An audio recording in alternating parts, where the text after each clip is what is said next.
Welcome back to a special one-hour program on the Modi government's first railway budget. I'm now also joined by Congress spokesperson Salman. So, gentlemen, let's now come to the thoughts that Mr. Gowda has expressed about restructuring the railway board, and add to that the idea from Sudhindra Kulkarni that if you want meaningful change in the railways, you have to corporatize and find a way of bringing in private control, maybe even private ownership. Let's start first with this thought of restructuring the board. Mr. Mathur, he says that the board is unwieldy. He says not only will he restructure it, but he will separate policy making. And he's also called for a total change in work culture. What does he need to do to restructure the board meaningfully? I think if you go by recommendations of various committees, including the latest one appointed by the previous government, they are all talking in terms of corporatization. Corporatization may be a first step to some privatization taking place, but it will bring in independent directors to the board, and probably the railways needs to be more responsive to public needs. And this is one way they can do it, or make some structural change within the railway board, as what he is talking about, policy as well as managing the railways. You've been chairman of the railway board. How easy is it to make structural changes in an entity that has existed, probably unchanged, for 100 years?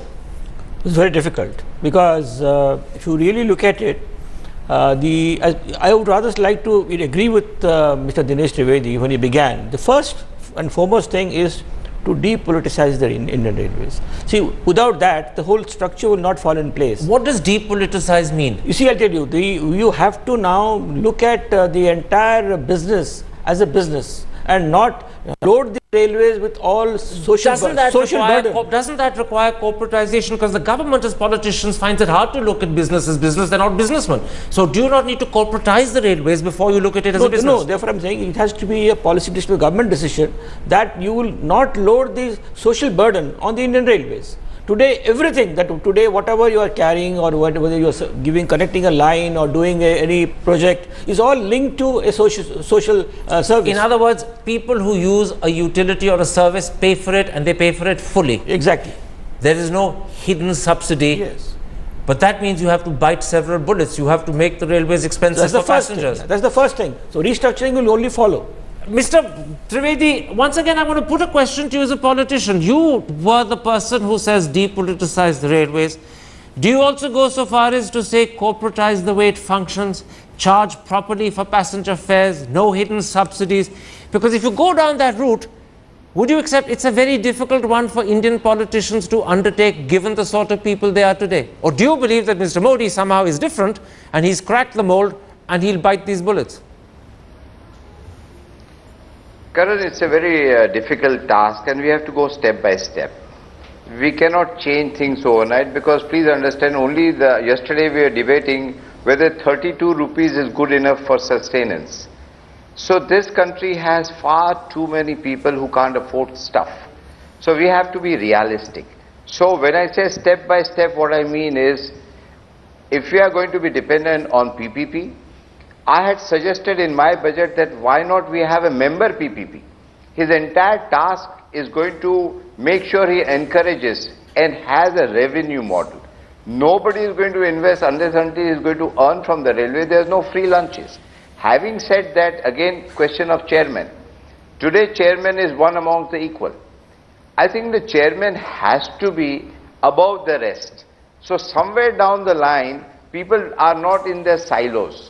So we have to integrate the board in such a way that the mechanical person, while he is interested in mechanical, he is equally interested in electric. Okay. Overall, they are definitely committed to the railway system as such, but they are too much focused only in that area. So we have got to structure it in such a way where efficiency counts, and there are far too less disagreement. Okay. And when I said depoliticize, not only the revenue structure, it is every MP wants, and I know railway minister is more in demand than prime minister. Every MP wants a rail to stop at his station, a rail to start from his station, a rail which gives a coach factory at his constituency. These are the demands which can never be met by any railway minister under the sun. And if you don't meet, then they are sad. Yeah. So that is why when I began, I said this was a great opportunity. Which you also said had been lost. And they are not dependent on anything. Let me bring in Sudhindra Kulkarni, because Sudhindra Kulkarni... let's go by step by step. Okay. The problem with step by step, and that's in a sense the question I want to put to Sudhindra Kulkarni, is that unless you're a very fast walker, you don't take too many steps. Now, you're a great believer, Sudhindra Kulkarni, in corporatization as the solution, because only private sector control and possibly private sector ownership will change the nature and character. But you just heard Mr. Trivedi say that you have to be realistic. And India is a poor country, and therefore you can only go step by step. Can you have step-by-step corporatization, and will that therefore take us into the 22nd century? Or do you think we need to change mental attitudes and bite bullets hard and fast?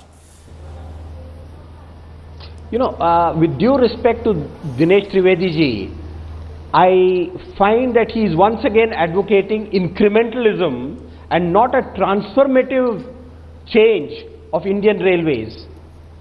The paragraph that Sadanand Gowda has devoted to structural reforms in the railway budget speech is very cosmetic. Just separation of policy planning with implementation is not going to go far. You are not going to change the instrument with which you want to bring about big changes. It will never happen. Whether you have one more member who is only dedicated to PPP, it's not going to happen. There is a need for more than depoliticization, there's a greater need for de-bureaucratization of Indian Railways. Now, coming to the point that India is a poor country, you know, let's be very realistic.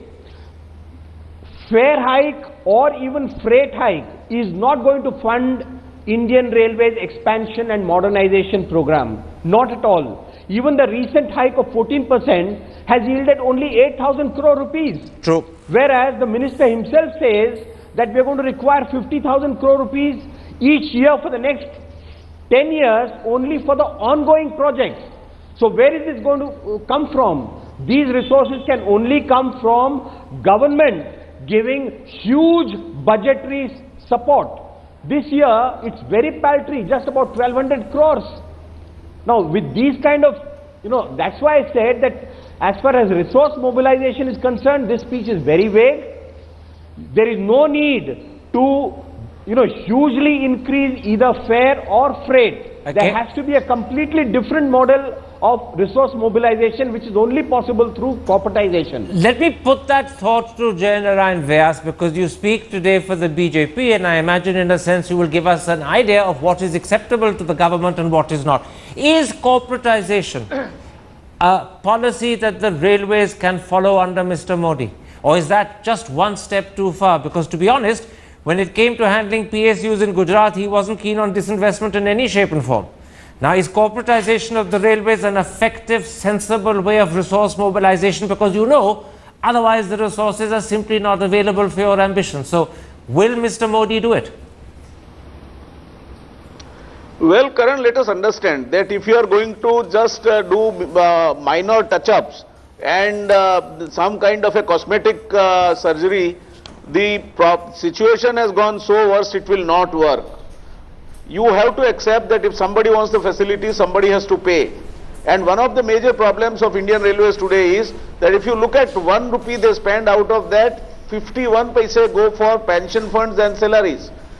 Another 19 paise for fuel, and then 5 paise for dividend. So there is hardly any investable surplus that is available to them. Can I interrupt? And if you are going to do, yes please. Are you therefore suggesting by that answer, yes, correct, that in fact Mr. Modi will have no choice but to corporatize? That if he wants meaningful change, he has to bite this bullet? Is that what I read correctly from your answer? I think so.